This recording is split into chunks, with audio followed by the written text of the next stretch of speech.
Hey guys, here is lesson 7.1, find part of a group. Our essential question for today is how can you find a fractional part of a group? So I'm going to go ahead and put my star next to my essential question so I know I can come back to that and make sure I understood the point of the lesson. Our unlocking the problem for today says Maya collects stamps. She has 20 stamps in her collection. 4/5 of the stamps have been canceled. How many of the stamps in Maya's collection have been canceled?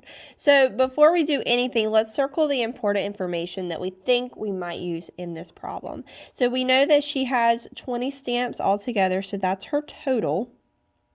I'm going to put total beside it so I remember that's how many she started with.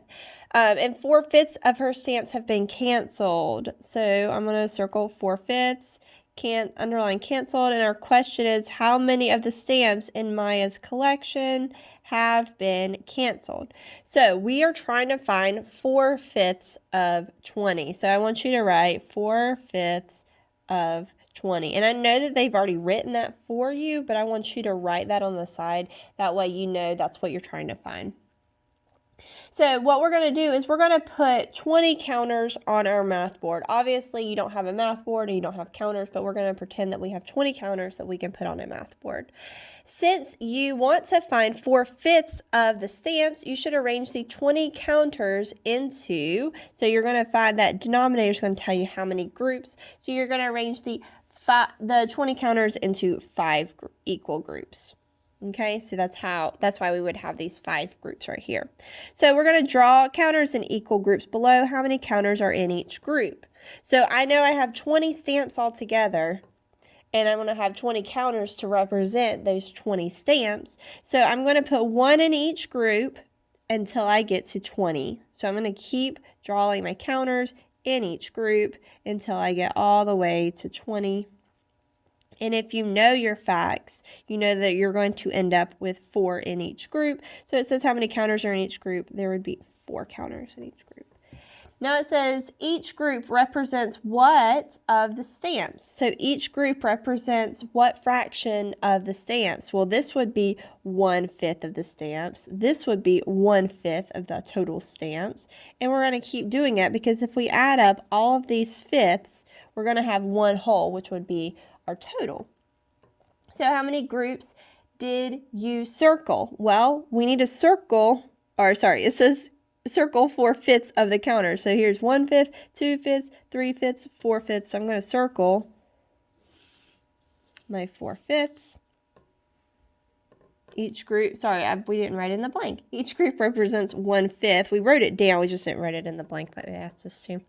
And how many groups did you circle? Now, how many groups did we have to circle in order to get 4/5 of the total? We circled 4 groups. Now, how many counters did you circle? So how many counters are in my 4 groups total? There were 16. So 4/5 of 20 is going to be, that's what you circled, 16.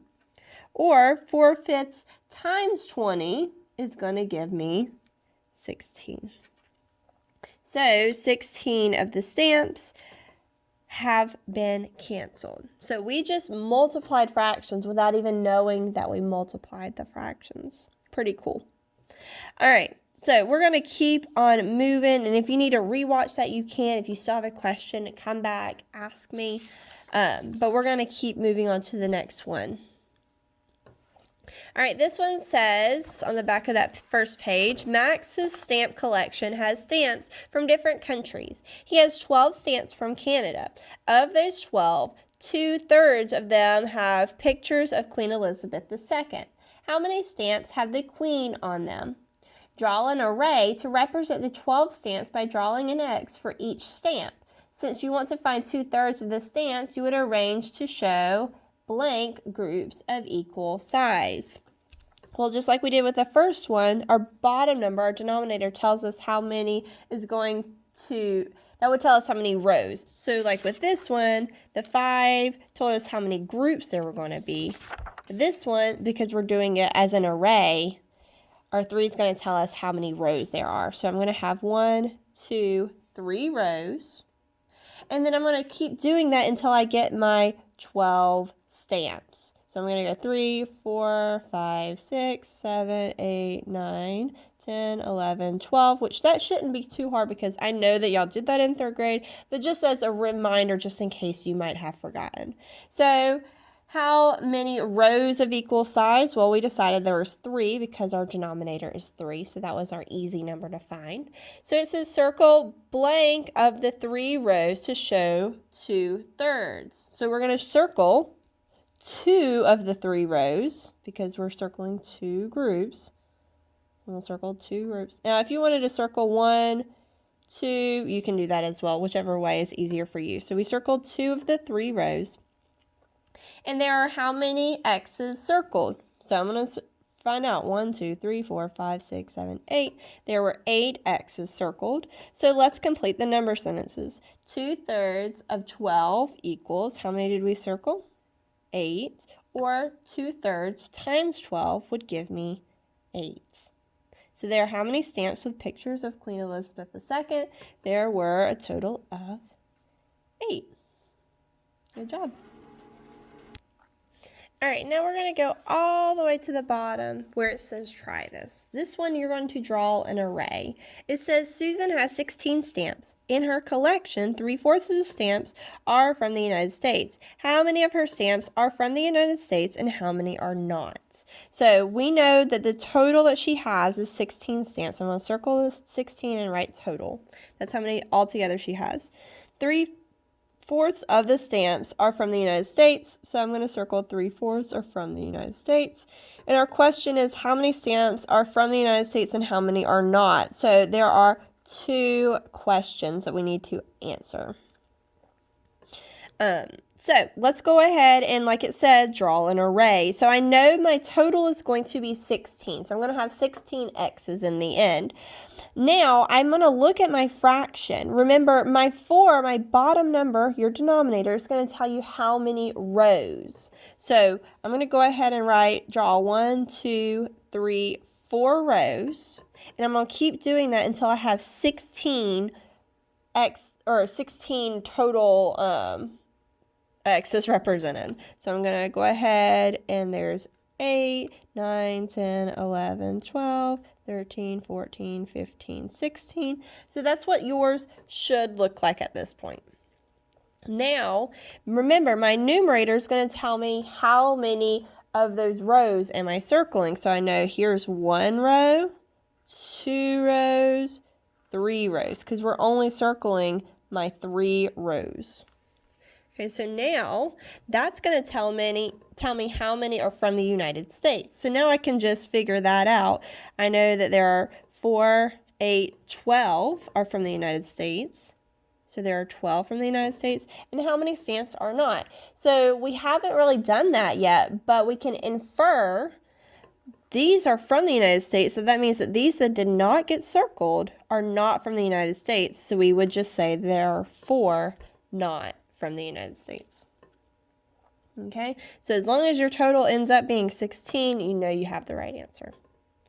All right, hopefully that is a little bit easier. This is just one of those that you're going to have to practice in order to get it, especially when you're showing it as an array. But I think once you keep practicing, you'll be able to get it a little bit easier. All right, go ahead and go to the next page at the share and show section.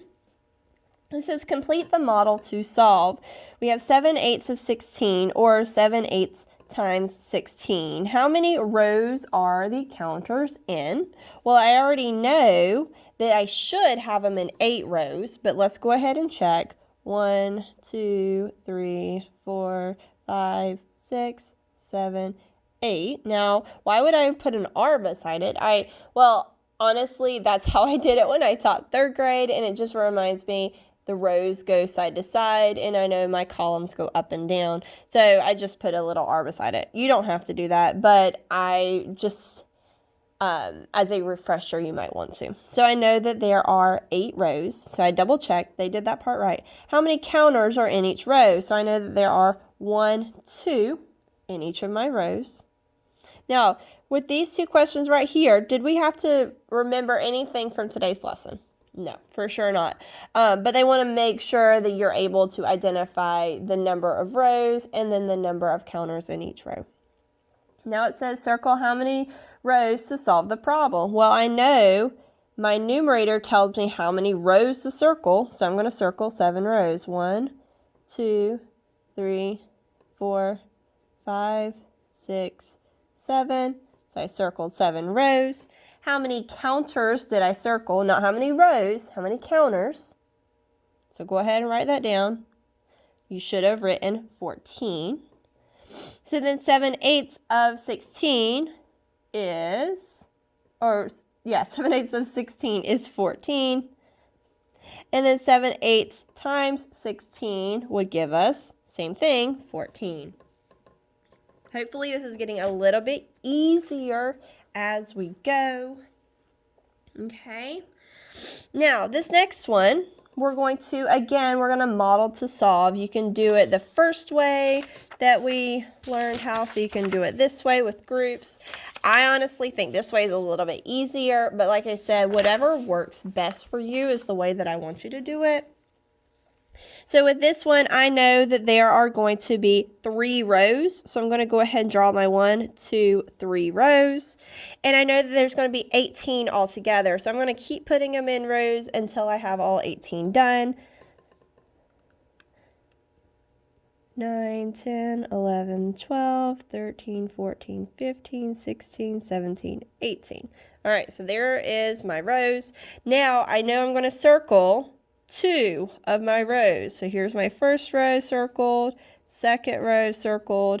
How many are circled all together? So I know there are 1, 2, 3, 4, 5, 6 in each row. 6 times 2 is going to give me 12. Or I could count them. That works too. Okay. All right, now this one, I want you to do it on your own. So I want you, in just a second, you're going to pause the video, do it on your own, and then I'm going to have the answer when you unpause it. So go ahead, pause, and then come back. All right, hopefully you got 6. Hopefully yours looks very similar to mine. If not, I want you to go back and fix it, okay? And see what did you do wrong and how can you fix it to make it correct. See if you're circling your columns, if you're going up and down, you know you're circling your columns and not your rows. So just make sure you're circling the rows and not the columns. I think that's one of the biggest things I see is you're circling it the wrong way. So make sure you're doing it like I'm doing it, okay, guys? All right, so now we're going to do number 4. You're going to do it on your own, pause the video, and then check afterwards. Okay, hopefully you got 4. If you got 4, kiss your brain. You got it right. Good job. Like I said, just make sure that you're putting the correct, I always circle the denominator because I remember that's how many rows I need to have. I put an arrow above my 2 because that tells me how many rows to circle. And then I make sure that I have 6 X's altogether. All right, we're going to do one more together, and then I'm going to let you do some on your own. All right, so again, you're going to pause the video, do the work on your own, and then check. If you don't do the work on your own, you're not learning anything. So make sure you do the work on your own first before you come back. All right, for this one, hopefully you got 15. I almost ran out of room right here, so just make sure. If you need a scrap paper, go ahead and grab your scrap paper too, okay? All right, so what I'm wanting you to do now, I want you to circle. These are the ones you're going to do on your own, and then you're going to do the lesson check afterwards. 6, 7, 8, 9, 10. So you're going to do all the rest of these on your own ones. You're going to flip to the back, and you're going to do number 11. This is a word problem. Be careful. These will trip you up, so you need to make sure you're doing that same strategy that we did earlier on the last ones, okay? So you're going to do 11, 13, and 14. Okay, so I'm only making you do 3 of the word problems. You've got this. If you want to stretch your mind a little bit more, go ahead and work on that hot problem, all right? Like I said, if you have questions, make sure you pop back onto Google Classroom Google Meet so that I can help you. And I really do want to help you, especially if you're not getting this, guys. I'm here to support you and to help you be successful. And I can't help you be successful if you don't ask for help to be successful. Okay, guys? All right. Good luck. Have fun. See you later.